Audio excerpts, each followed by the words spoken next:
ಸಿದ್ದರಾಮಯ್ಯನವರ 17ನೇ ಬಡ್ಜೆಟ್ಟಿನ ತಿರುಳು. ಸರ್ವರಿಗೂ ತೆರಿಗೆ, ಮಾರಿ ಹಬ್ಬ ಮುಂದಕ್ಕೆ ಕಾದಿದೆ. ಮಾರಿ ಹಬ್ಬ ಇನ್ನು 12 ತಿಂಗಳು.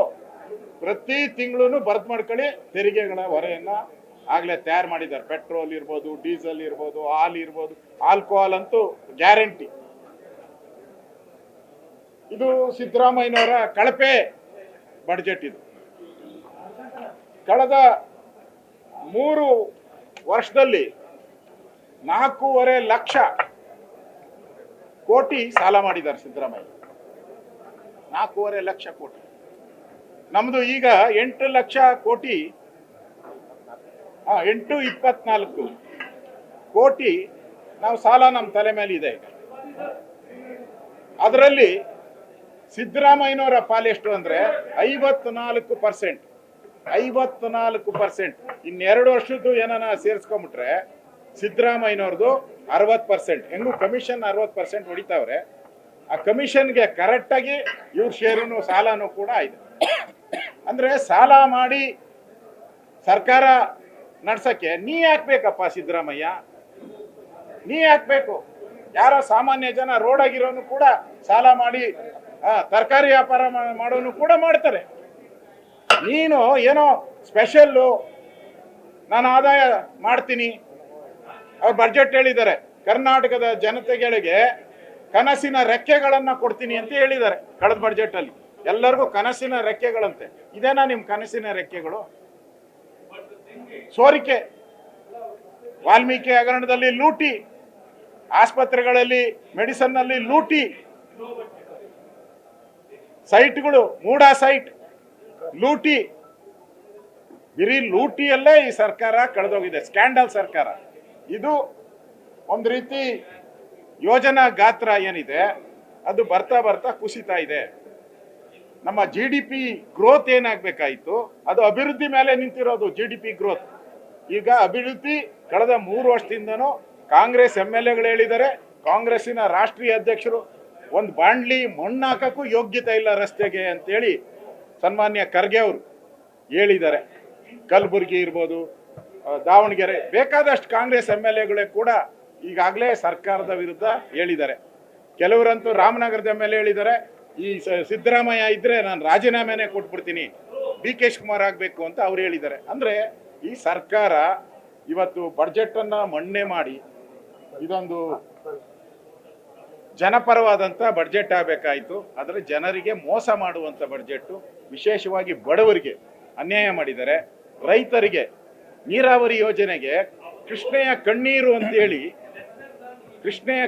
ಅಂತೇಳಿ ಅವಾಗ ಯಡಿಯೂರಪ್ಪನವ್ರು ಮುಖ್ಯಮಂತ್ರಿ ಇದ್ದಾಗ ಇವರೊಂದು ಪಾದಯಾತ್ರೆ ಎಲ್ಲ ಮಾಡಿದ್ರು. 50,000 ಕೋಟಿ ಕೊಡ್ತೀನಿ ಅಂದ್ರು. ಪ್ರತಿ ವರ್ಷ 10,000 ಅಂದ್ರು. ಈಗ ಇಡೀ ಬಡ್ಜೆಟ್ಟಲ್ಲಿ ಕಾವೇರಿ, ತುಂಗೆ ಎಲ್ಲದಕ್ಕೂ ಸೇರಿ ಕೃಷ್ಣ ಎಲ್ಲ 8,000 ಕೋಟಿಯನ್ನ ಇಟ್ಟಿದ್ದಾರೆ. ನೀರಾವರಿಗೆ 8,000 ಕೋಟಿ. ಯಾಕೆ? DK ಶಿವಕುಮಾರ್ ನೀರಾವರಿ ಖಾತೆ ಇದ್ದಾರೆ ಅಂತನ, ಅಥವಾ ನೀರಾವರಿಗೆ ಅನ್ಯಾಯ ಮಾಡಬೇಕು ಅಂತ? ಉತ್ತರ ಕರ್ನಾಟಕಕ್ಕೆ ಗೋವಿಂದರಾವ್ ವರದಿ ಬಂತು, 43,000 ಕೋಟಿ ಇಡಬೇಕು ಅಂತ ಗೋವಿಂದರಾವ್ ವರದಿಯಲ್ಲಿ ಹೇಳಿದ್ದಾರೆ. ಪ್ರತಿ ವರ್ಷ 15,000 ಕೋಟಿ ಎಲ್ಲಿದೆ ನಿಮ್ಮ ಬಡ್ಜೆಟಲ್ಲಿ? ಉತ್ತರ ಕರ್ನಾಟಕವನ್ನು ನೆಗ್ಲೆಕ್ಟ್ ಮಾಡಿದ್ದೀರ.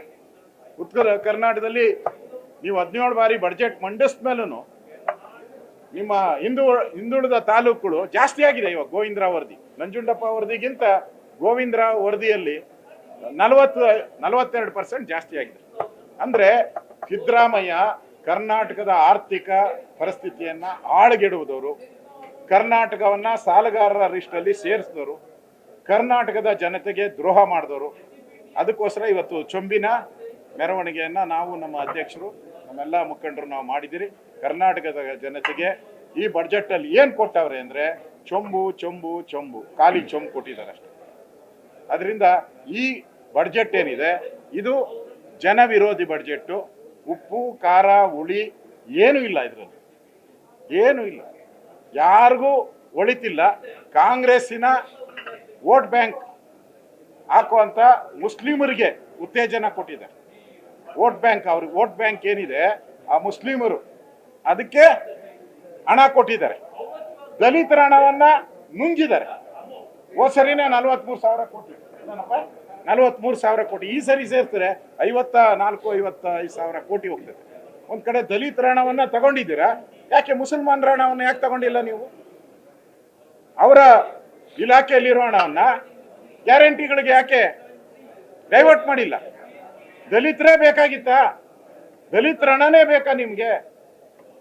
ಮುಸಲ್ಮಾನರ ಹಣವನ್ನ ಯಾಕೆ?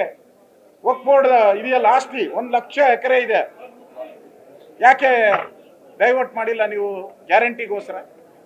ಅಂದ್ರೆ ಈ ಸರ್ಕಾರ ವೋಟ್ಗೋಸ್ಕರ ಮಾಡಿರುವಂತ ಒಂದು ಬಡ್ಜೆಟ್ ಇದು ಅಳಸಲು ಬಡ್ಜೆಟ್.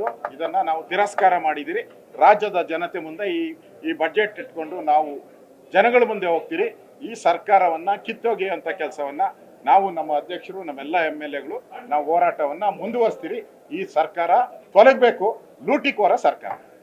ಬೆಂಗಳೂರಿಗೆ ಸರ್, ವಿಶೇಷವಾಗಿ ಬೆಂಗಳೂರಿಗೆ ನಾನೇ ಬೇಡಪ್ಪ, ಬೆಂಗಳೂರು ನಾನೇ.